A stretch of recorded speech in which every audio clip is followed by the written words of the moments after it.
May our God be glorified once more. He is a mighty God. He is a God of power. God who cannot be defeated. God who does not forget. He cannot be defeated. People can be forgotten or can get tired. But God never forgets. What He spoke to you, He will do. May His name be glorified. He's a God who never leaves. People can promise and leave, but God never leaves His promises. Whatever He promised, He'll bring it to pass. May our God be glorified. May our God be praised. We're still in the year of walking with God. Walking with God is of great value. To walk with God is a blessing. In walking with God, we have power and strength. Even if you encounter something, you don't get scared, because you know your God is a God of power. Hallelujah. The hills and the valleys will not lack, but we will find blessing, peace, when we're strong, because we have God. Hallelujah. Hallelujah. And our God is a God of power. He created the heavens. He created the earth. He created everything that exists. He created us as people. For that He has power more than what we can see. That is why when we have our God in Christ Jesus, we're more than conquerors. As we conclude this month, it was the month of being under the good hand of God, being under the mighty hand of God. May our God be glorified, and may He continue to be exalted. We learned a lot about being under the hand of God. We saw various principles we ought to walk under when we're under the hand of God. A lot of times when we finish the month, we think with the theme of the month, we think it's finished. But we shouldn't finish from there. We ought to continue in it and continue to walk in it and continue to read through and go back to YouTube and listen to the teachings, so that you know what to do and how you ought to behave. Under the hand of God,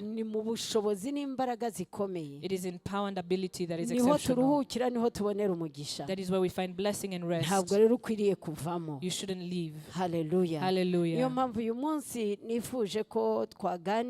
That is why today I desire that we talk.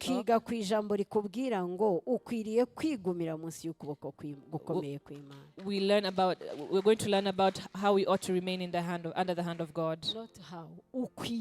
You ought to remain under the hand of God. Hallelujah. Hallelujah. You ought to remain under the hand of God. Brethren, the world is heavy. The world is full of darkness. The world is full of powers that come against us. And Jesus also said so. He said, the ones that you gave me, I pray for them. I'm not telling you to remove them from the world. I'm praying for them, that you protect them in the world. The reason why Jesus prayed asking God to protect us in the world is because He knew that we will encounter problems in this world. We'll encounter problems in this world. Hallelujah. But I'm pleading with you to tell two people. Tell them that this evening, may the hand of God touch you. May the hand of God touch you. Hallelujah. Hallelujah. At least two people, may the hand of God touch you. May our God be glorified. Hallelujah. Hallelujah. And then say, be the first to receive the miracle from God. Be the first to receive the miracle of God. Tell them. Don't tell yourself. Tell your neighbor, be the first to receive the miracle of God. Hallelujah. May God bless you for loving others more than you love yourselves. May God be glorified. What God purposed to do for you this evening, may it come to pass in the name of Jesus. Being under the mighty hand of God, you shouldn't leave because that's the only place you receive protection. Jesus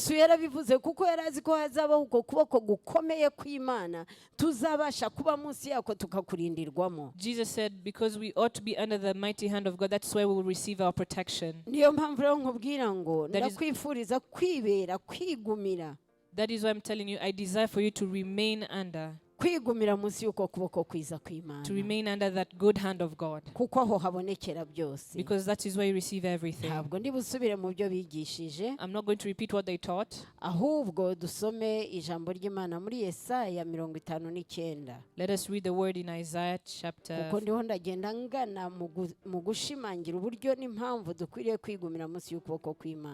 want to speak more to how to be under the mighty hand of God. Isaiah 59 verse 1. haravuga ngo dore ukuboko k'Uwiteka ntikwaheze ngo ananirwe gukiza. Surely the arm of the Lord is not too short to save. N'ugutwi kwe ntikwapfuye ngo ananirwe kumva. Nor his ear too dull to hear. Ahubwo gukiranirwa kwanyu niko kwabatandukanije n'Imana yanyu. N'ibyaha byanyu nibyo biyitera kubima amaso ikanga no kumva. Amen. But your iniquities have separated you from your God. Your sins have hidden his face from you so that he will not hear. Iri jambo ry'Imana riratwereka ko munsi y'ukuboko kw'Imana. This word shows that being under the hand of God, harimo imbaraga zikomeye. There's exceptional power. Harimo imbaraga zibohora. There's the power of deliverance. Harimo imbaraga zikiza. There's power that heals. Harimo imbaraga zitanga amahoro. There's power that gives peace. Harimo imbaraga zikurwanirira. There's power that fights for you. Mu ntambara iyo ariyo yose wahura nayo kuri iyi si. In whichever battle that you encounter with on this earth. Rero ngo ukuboko kwayo ntikwaheze. That his arm is not too short. Bisobanura ngo ibyo yakoraga kera na n'uyu munsi iracyabikora. Which means that what he did in the past he can still do today. Uko yatabaraga kera na n'uyu munsi iracyabikora. The way he used to rescue in the past is the way he can rescue today. Ntabwo ari iyo yananiwe ahubwo ni twebwe twananiwe. He's not the one that failed, it's us who failed. Twananijwe no kuba mu byaha, twananijwe no kureka Imana, twananijwe no gusohoka munsi ya kwa kuboko kwiza kw'Imana. We failed because we refused to leave sin, we refused to remain under the mighty hand of God. Usohoka munsi y'ukuboko kwiza kw'Imana ujyahe ubugiye kwirwanaho. When you leave the mighty hand of God, you go to fight for yourself. Ubugiye kwirwanirira. You're going to fight for yourself. Ibyo rero Imana ntabwo ibikunda. God does not love this. Kuko iyo utangiye kwirwanirira ni nkaho ubushatse guhindura Imana inyantege nke. Because when you start to fight for yourself, you're trying to say that God is weak. Ntabwo ubugihaye agaciro zambaraga ziba munsi y'ukuboko kwayo gukomeye. You no longer give value to the power that are under the mighty hand of God. Ariko jewe ndakubwira uyu mugoroba. But I am telling you this evening. Ngo icyamukigumira munsi y'ukuboko gukomeye kw'Imana. If only you could remain under the mighty hand of God. Hallelujah. Hallelujah. Noneho kuki ukwiriye kuguma munsi y'ukuboko kw'Imana gukomeye kw'Imana? Why should you remain under the mighty hand of God? Kuki ukwiriye kuguma munsi y'ukuboko gukomeye kw'Imana? Why should you remain under the mighty hand of God? Icyambere. The first thing, munsi y'ukuboko gukomeye kw'Imana, under the mighty hand of God, habamo kubaha Imana. There's honoring God. Mwene data reka nkubwire. Brethren, let me tell you, ibyo washaka byose ku Mana, whatever you would want from God, ibyo wakwibwira byose ukeneye, whatever you think you need hano muri iyi si, in this earth, yego ni byiza kubibona kandi uzanabibona ko n'abandi badasenga n'abatazi Imana barabibona. It's good to receive, and even those who don't pray also receive. Ikiriho ni wowe guhaguruka ugakora ubundi Imana igaha umugisha imirimo y'amaboko yawe. It is you who ought to work, and then God will bless the work of your hands. Niko ijambo ry'Imana rivuga. That is what the word of God says. Matayo 6:33 iravuga ngo nimushake iby'ubwami no gukiranuka kwabwo ngo ibindi bizabakurikira. In Matthew 6:33 it says, seek first the kingdom of God and the rest will follow you. Bisobanura ngo nta kizakuzaho wicaye. which means nothing will come to you when you're seated. ugomba guhaguruka You ought to stand up ugakora and work. ijambo ry'Imana mu gutegeka kwa 2:28 iravuga ngo nzaha umugisha imirimo y'amaboko yanyu. The word in Chronicles says, I will bless the work of your hands. Deuteronomy 28 says, I will bless the work of your hands. Mukuva Imana itwereka ko Mose iteka ryose Imana yashakaga ko Mose na Aroni kubakoresha igitangaza yarababazaga ngo mufite iki mu ntoki jyana ya nkoni n'abahaye. In Exodus, when God would speak to Moses and Aaron, he would say, what do you have in your hands? Take the stuff that you have. Our God is a God of miracles. He's a God who rescues. He's a God who defends. There's no situation that is before you. There's no season, whether it is tough or scary, that your God cannot solve. Hallelujah. Hallelujah. That his hand is not too short. That is too short to work. The way he was is the way he is. And the way he will always be. Under the hand of God, the powerful thing that we ought to see is to learn to fear God. Honoring God. We do not fear God as an evil person. No. In honoring that God, we honor God and we honor God more, which causes us to know that God is a God of power. And our God is powerful. And our God is able. May our God be glorified. Under the mighty hand of God, we ought to learn to honor God. Hallelujah. Hallelujah. Brethren, when you understand the nature of God, you're able to know that God is able to do everything. You're able to understand that you shouldn't carry yourself anyhow. Your God is the King of Kings.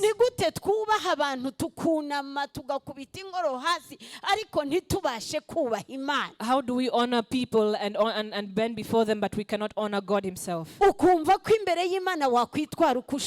feel that you can carry yourself anyhow before God. Let us remain under the mighty hand of God, and then we learn how to honor God. I usually see people in the house of God. You sit in the house of God. May God be praised because we have freedom. It becomes a place of conversation. You think that you're seated in your sitting room at home. And then there are conversations. The ones you had not met before you start asking. You forget that you're sitting before God who's able to do everything. Before God. Before God who is powerful. Because before God of honor.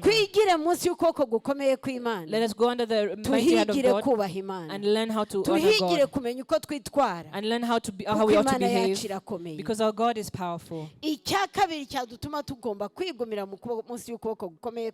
The second thing that shows us how we ought to remain under the mighty hand of God, under the mighty hand of God, there's perseverance. Hallelujah. Hallelujah. There's perseverance. You learn perseverance because you now know God, and you know that God cannot go back to his word, and you know that the seasons might be long, but he will do what he purposed. And you know that whatever he says, he brings to pass. Under the hand of God, you come and wait on your God. And when the right time comes, hallelujah. I love God. Who told Moses when he was in the burning bush, God told Moses, I've heard the cries of my people Israel. Their cries have come to me. Then the Bible says when the time came, the cries came to him. The cries of the Israelites got to God. Hallelujah. You're crying, yes. You're crying, yes. kugeza. I want to tell you that it will get to God when the right time comes. Hallelujah. Imana yacu, our God, ni Imana y'urukundo, is a God of love, ariko ni Imana itagengwa n'amarangamutima. and is a God who's not pushed by our emotions. Ni Imana igengwa n'igihe cyayo. He's controlled by his time. Hallelujah. Hallelujah. Ushobora guhindagura, You might change. ni wa wundi ashobora no kuba yabipangiye aho ngaho. The one that might change is the one who plans Ariko over ibyo there. ucamo byose, But whatever you go through, mwene data, brethren, byateguwe guhera it kera. was prepared from way back. Byateguwe guhera It was kera. prepared from Kandi way back. Imana izi igihe And God byatangiriye, knows the time it izi started n'igihe and bizarangirira. when it will end. Muri cya gihe rero, At that time, izumva gutaka kwawe, you will hear your cries. izumva kurira kwawe, You will hear your ikigukwiriye, And- ihanganire munsi y'ukuboko kwawe. persevere under the hand of God.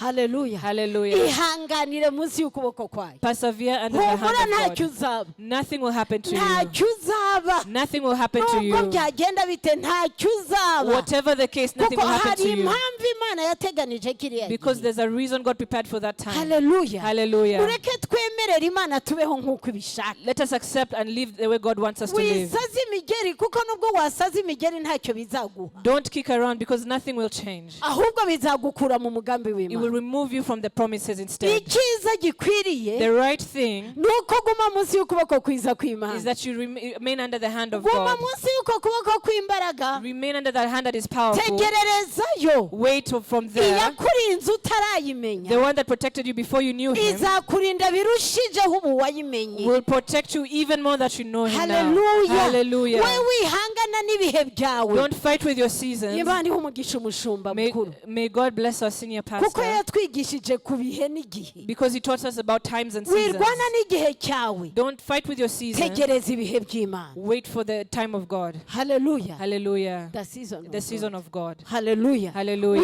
Wirwana n'igihe cyawe.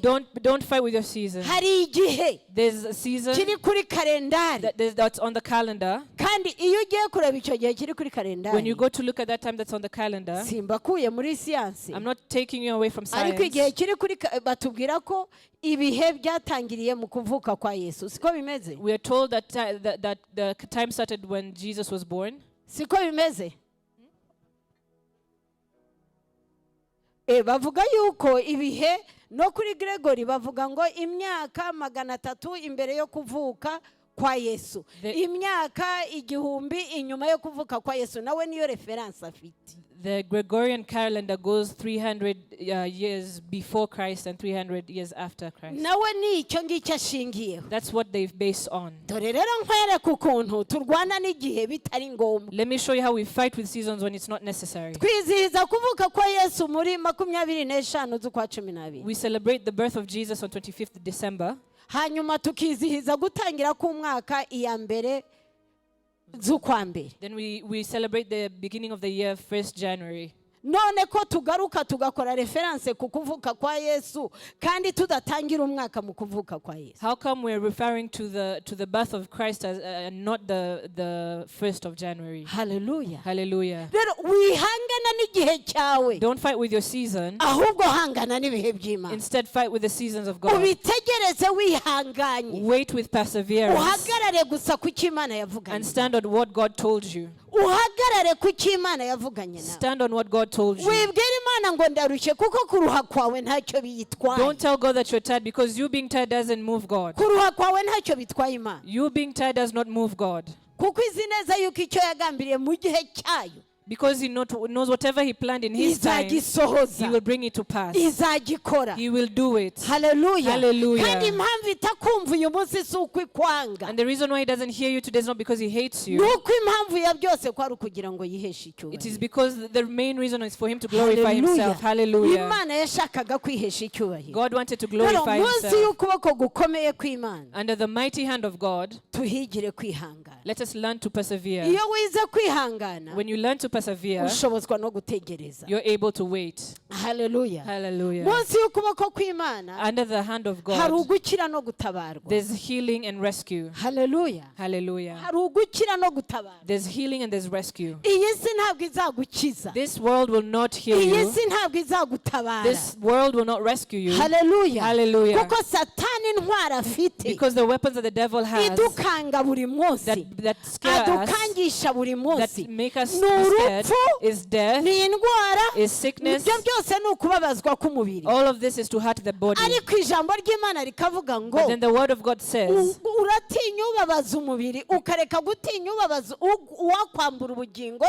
you're afraid of the one who will take your flesh away, but you should be afraid of the one who takes your flesh and soul away.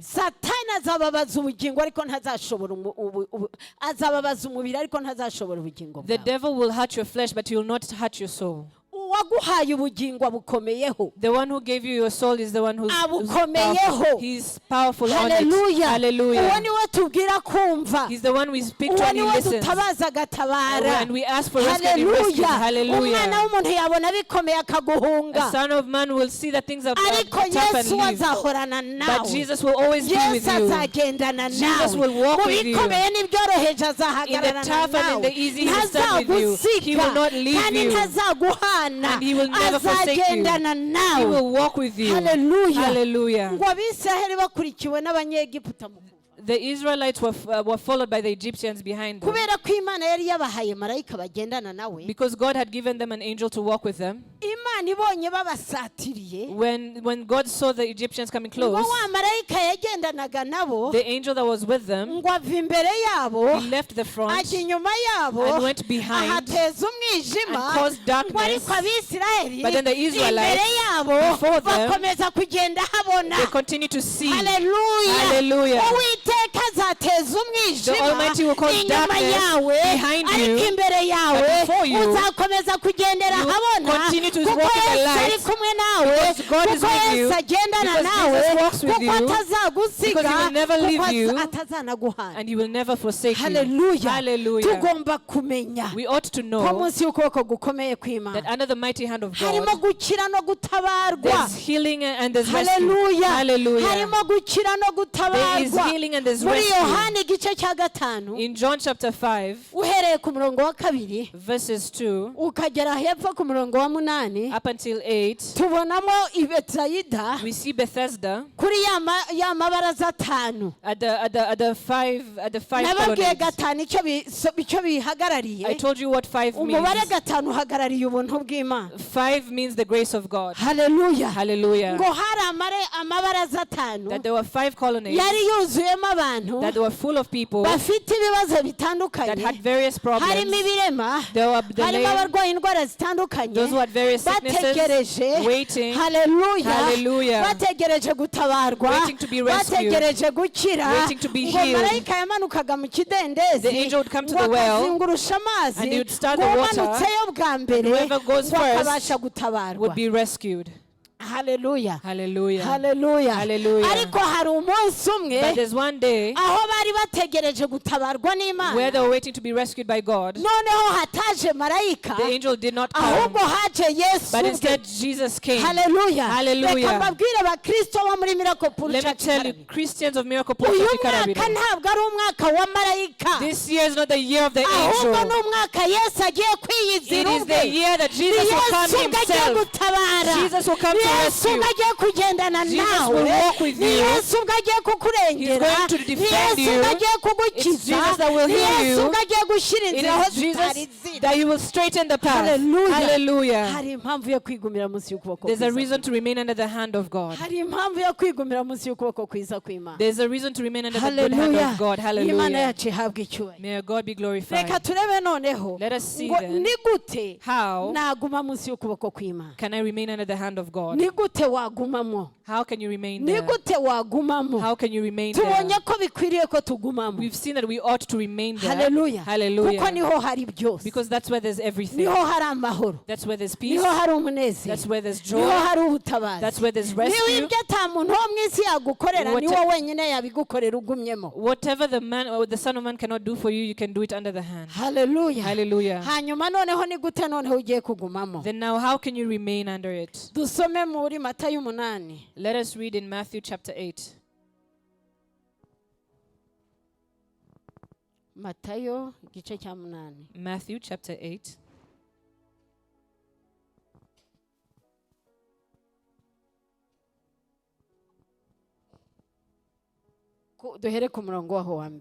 Let's start from verse 1. ngo amanutse kuri uwo musozi abantu benshi baramukurikira when Jesus came down from the mountainside, large crowds followed him. Maze haza umubembe aramwegera aramupfukamira aramubwira ati mwami washaka wabasha kunkiza. Ku murongo wa 2.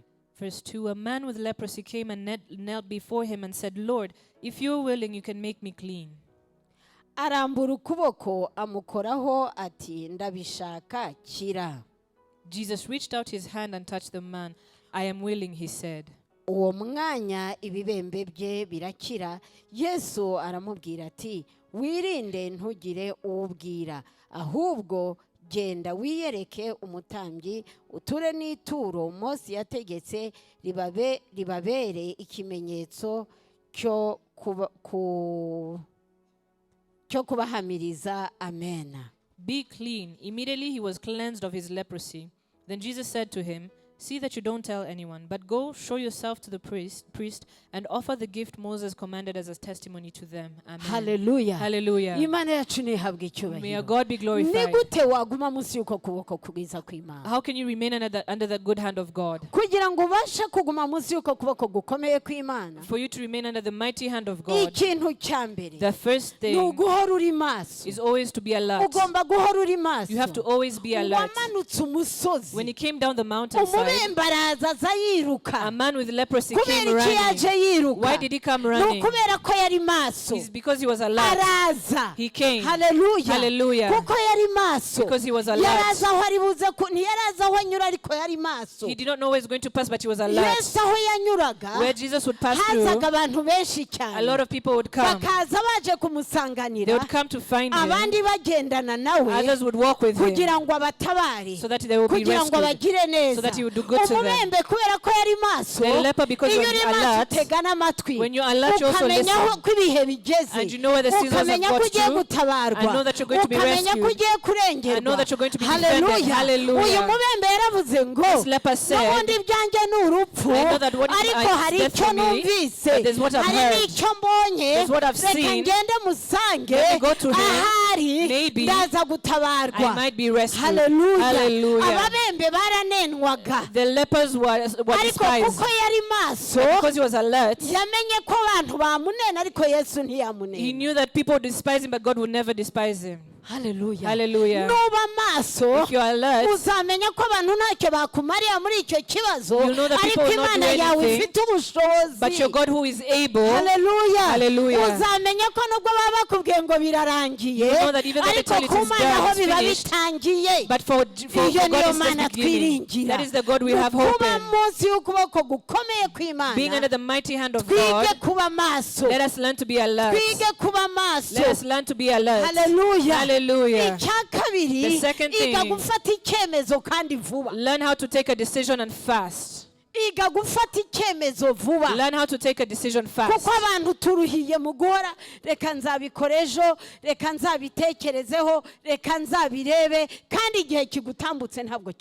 Because people delay in trying to say, maybe I'll do it tomorrow, maybe I'll do tomorrow, but the past will never come back. I want to tell you that what God has spoken with you today, he will not repeat it tomorrow. Because he has a lot to do tomorrow, he'll tell you other things. Hallelujah. Hallelujah. And he has a long plan for your life. That is why he will not always repeat for you.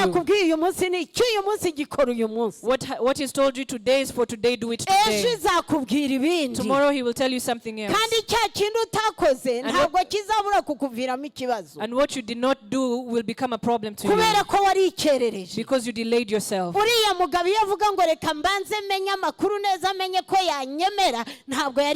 If that man would say, let me go and see if he will accept me, he will not have been healed. But he was alert. And then he went and encountered Jesus. And then he took a decision. And he took it very fast. You have to know that the bodyguards of Jesus were not Hallelujah. easy. Hallelujah. And even today it's not easy.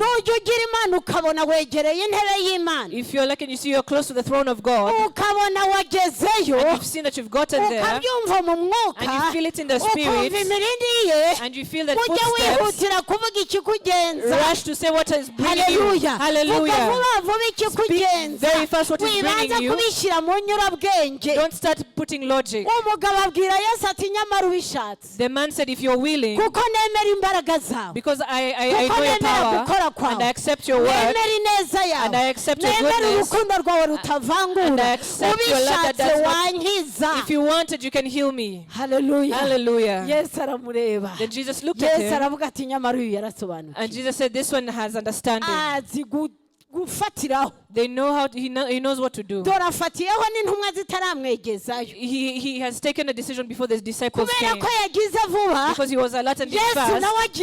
Jesus did fast. And he said, I want to. And then after, he did something that was not allowed. He touched him. Hallelujah. Hallelujah. Let me tell you, brethren, even though it seems that it's not allowed, if you do fast and you take a decision fast, Jesus will touch you, and then everything that came against you will be removed. Hallelujah. Hallelujah. May God be glorified. You ought to know how to make a decision fast. In taking a decision fast, God is on your side. God likes people who are active. The kingdom of heaven will be taken by those who are violent, and it will be entered into with violence. Even though they're heroes, they have to use power. Hallelujah.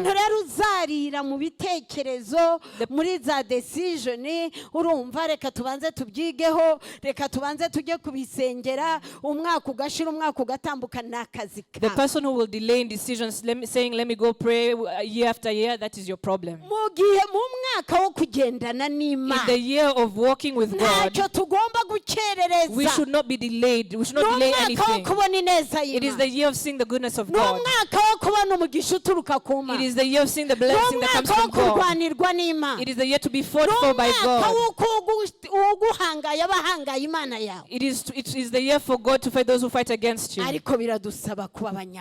But it requires us to be powerful. It requires us to be strong and take over. Take over your everyday life. In your work, take over. Hallelujah. Until you see that those things are now working. I have faith that you're standing with a powerful man. May God be glorified. Hallelujah. Hallelujah. Kuguma munsi y'ukuboko kw'Imana. To remain under the hand of God. Nuguhora iteka wizeye gukorwaho n'Imana. It is to always have faith that you'll be touched by God. Guhora wizeye iteka gukorwaho n'Imana. To always trust that you'll be touched by God. Hallelujah. Hallelujah. Niba wizeye Imana. If you have faith in God, izere ko nibyo bikora. I have faith that He will do it. Izere ko na bya bindi iri bubikora. Have faith that He will do those other things. Izere ko na bya bindi utakibuka yibyibuka. Have faith that the things that you don't remember He remembers. Izere ko na ya masezerano wavuyemo wabitse utakina. And the promises that you kept and you don't even remember, He still remembers. Remember that God ought to touch you. As you wake up, as you start your day, say that this is my day. This is the day to be touched by my God. This is the day to be visited by God. This is the day of victory. This is the day of seeing God's goodness. Why? Because you're under the mighty hand of God. And you've remained there. That is what will show you that you're still under there. Because every day you will wake up and say, this is the day of victory. Not the victory brought on yourself, but the victory that comes by being under the hand of God. May God bless you. Rise up and let us pray.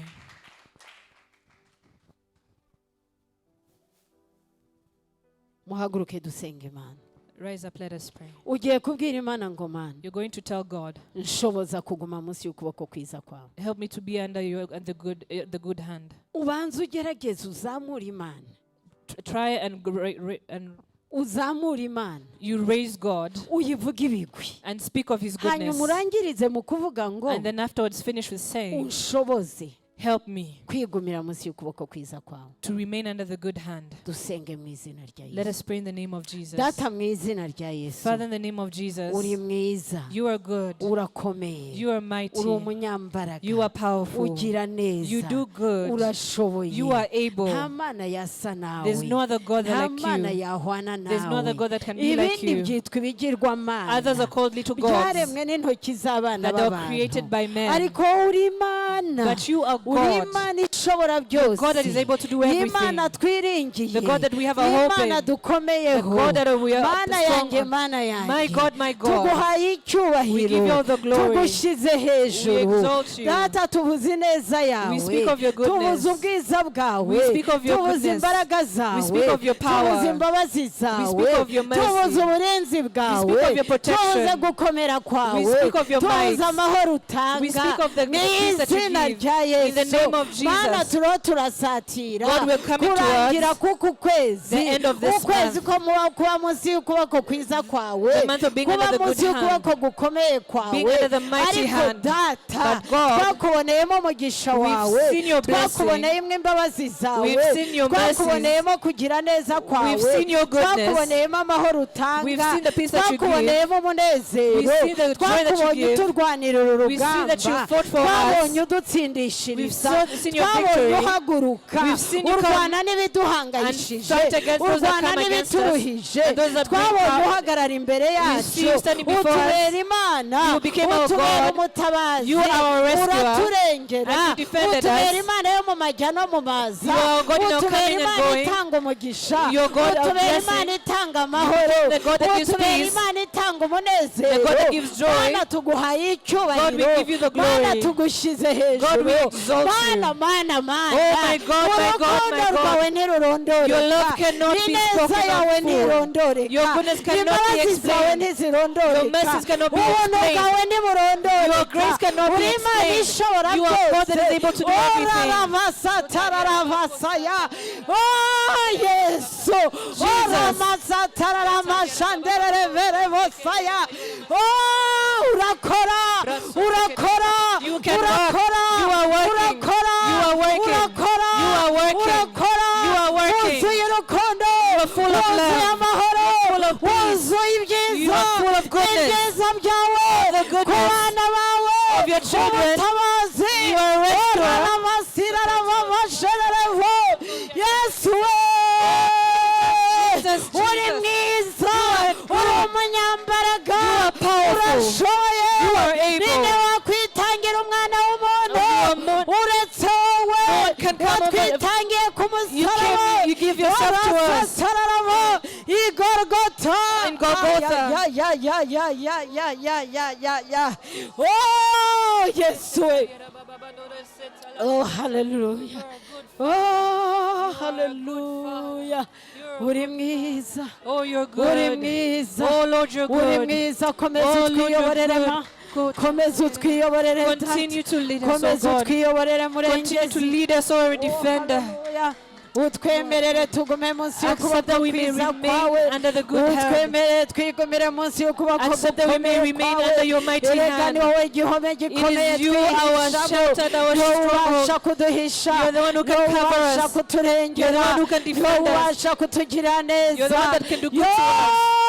Data. Oh, Father, oh, Ninde Father. wasa nawe. No one can be Ninde like you. wahwana nawe. Who can be like Uri you? umurengezi. You are Uri our defender. umutabazi. You are our Uri rescuer. ibyiringiro bidakoze You are isoni. our hope that Erega cannot ngo be ufite shamed. uko bizaba. The way it is in Nta our hearts wirengeye always Uwiteka. No one that has Aze their eyes on arakorwa you n'isoni. will be put to Niyo shame. mpamvu tuguhaye That is why we give you the glory. Rararavasataravu. Remerere besenderere bo bashararabasaya. Orasoterere mesandararabashakararava.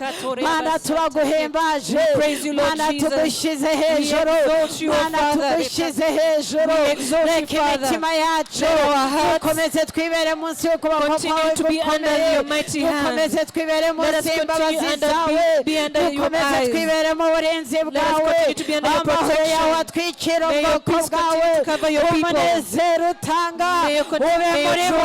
Amahoro atanga nk'ay'isi itanga abariya bamurebo abariya batwaza mu izina rya Yesu aho bakandagiye bahabonera umugisha aho bicaye bahabonera umugisha aho bagiye bahabonera umugisha rasatararava bashandererevo aho bakandagiye uhabahe aho bagiye uhabahe aho bakandagije ibirenge uhabahe uhabakabize ubakabize abatakebwe ubakabize imitima y'abantu